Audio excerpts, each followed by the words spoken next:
Hello, everybody. Tonight we're going to look at a really nice little pocket pen, and it's a platinum. And I got this on eBay. I got it for a really good price, and it came, and in. It's. I would say this thing is practically mint.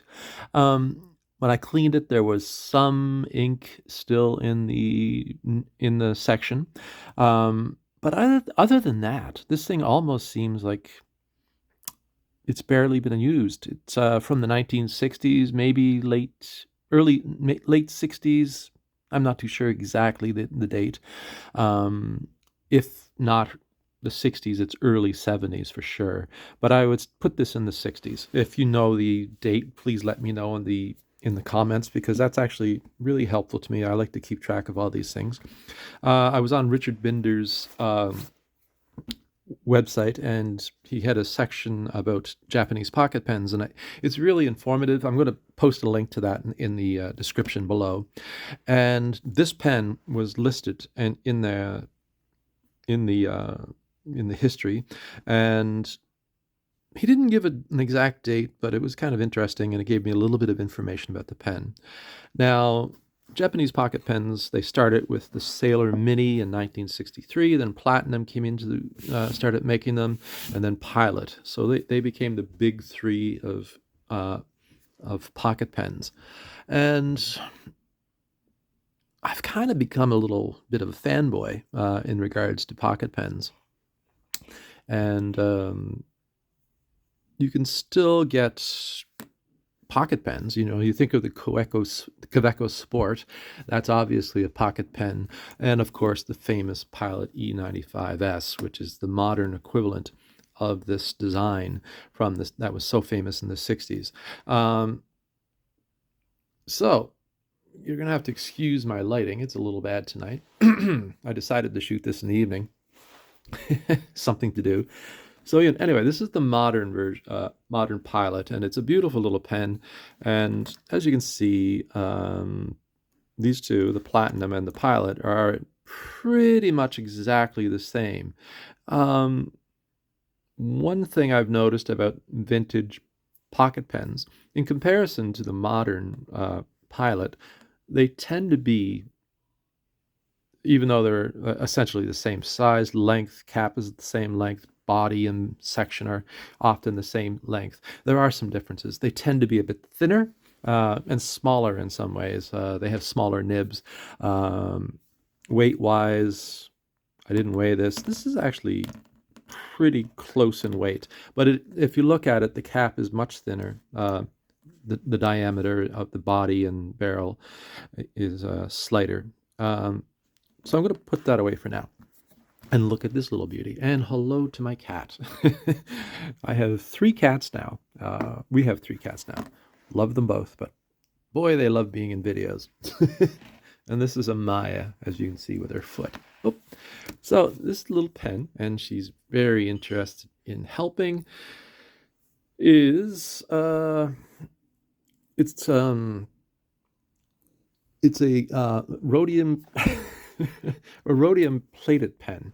Rhodium is a precious metal in the platinum family. It's used by jewelers to give a very durable finish to jewelry, and in this case, a pen. Quite often, it will go over silver or white gold to give it more of a luster and more of a durable finish. Um, Most obvious feature about this pen is it is very silver, very shiny, almost um, it's almost smooth and cool and feels very nice.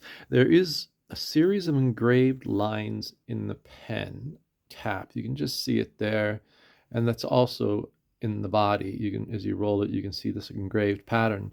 There's also this rather decorative little pattern around the cap barrel here. Now, usually with platinum, they would have flatter ends on the finial and the tassi, as they call it up here. In this case, it's sort of a rounded uh, shape, and that is gold plated. The cap, these little this little end here, this dome, gold plated, and so is the clip. And it's a nice little spring clip, very nice little pen.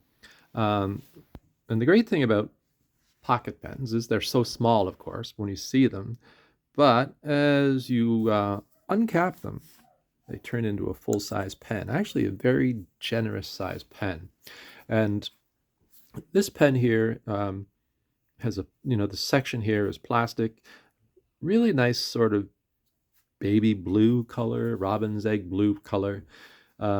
Complements, I think, the rhodium plated finish on the cap, and it looks quite nice. Section is narrow, but it's very long, so it's very comfortable to handle. Now, if you look at this, it has an 18 karat gold nib, and this is a soft fine. Now, the big difference, of course, with the modern E95S is that the E95S is famous for that big, beautiful sort of inlaid nib. And looking through the history of these pens, that's the one big difference I find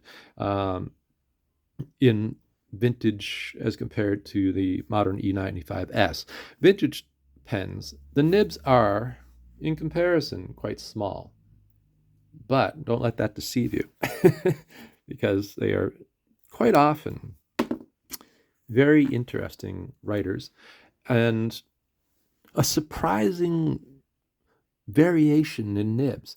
You'll get there was almost like an arms race in some ways. So I think they started off with, say, when the first ones were made, they tended to have 14 karat nibs.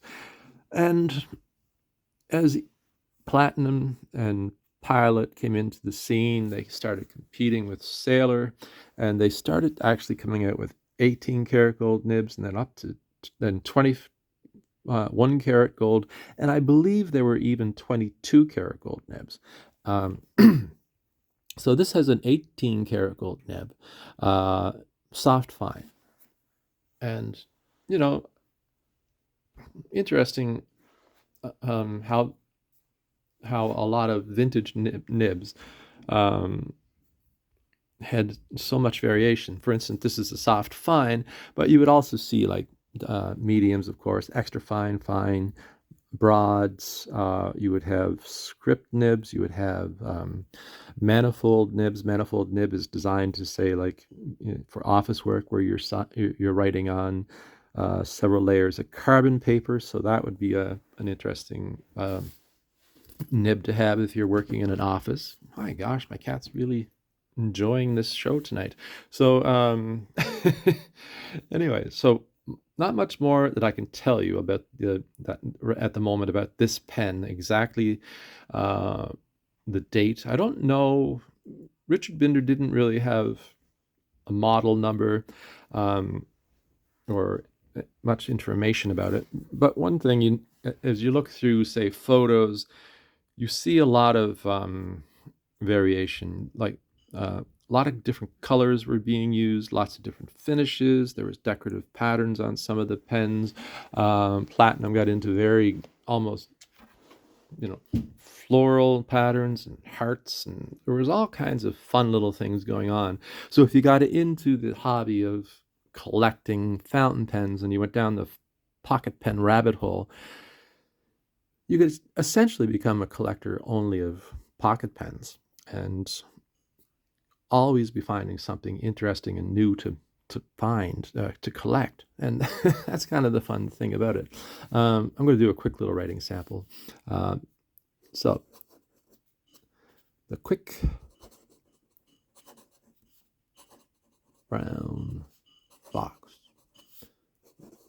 jumps over the lazy dog.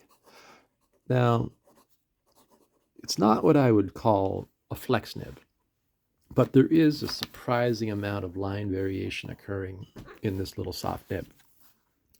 You can see downstrokes, cross strokes. Put a little pressure, you get a little bit more line variation across stroke. It's very fine. Does it do upside? Help! I don't know what's going on here. You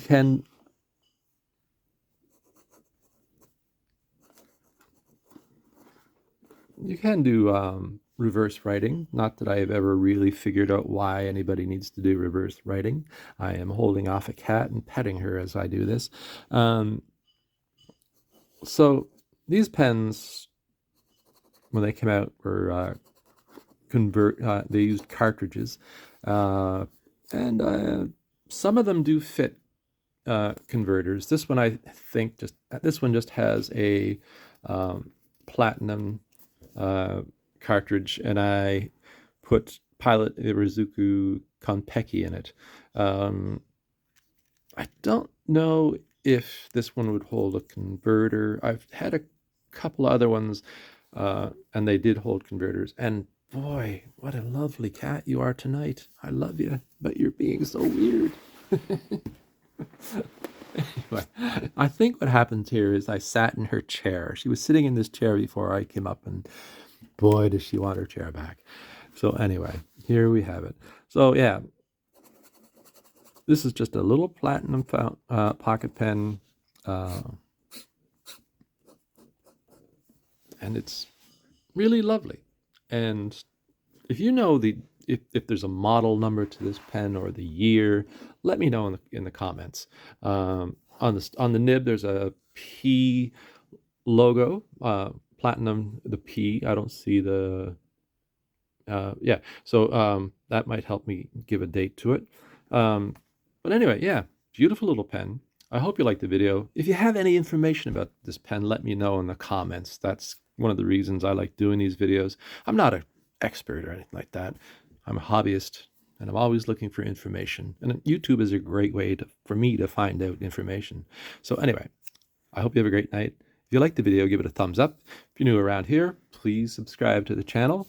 I am always fooling around with pens, and of course, my cat loves pens too. So anyway, I hope you have a good night, and I'll see you soon. Thanks a lot. Bye-bye.